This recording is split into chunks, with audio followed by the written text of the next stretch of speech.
Ganito nga pala kami magwalay ng inahin mula farrowing papuntang dry sow pen.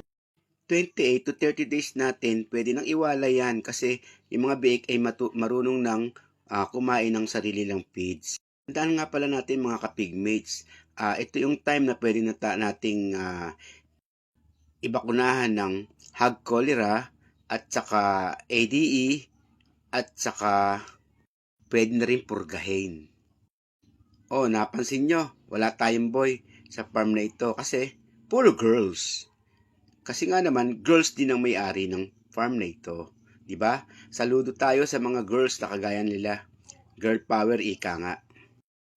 Ayan, atin lamang susundan ang ating inahing baboy papunta sana sa paddocks dahil umuulan ngayong araw na to, hindi natin madadala sa paddocks.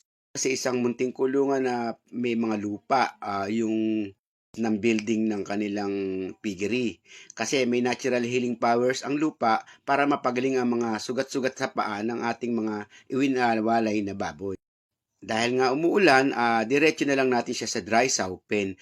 Ito yung dry sow pen kung saan magkakasama ang mga inahing baboy na bagong walay. Diyan kasi mas madali silang magkakande dahil nag-i-stressan sila pare-parehas. Yan lamang po sa araw na to. Good morning!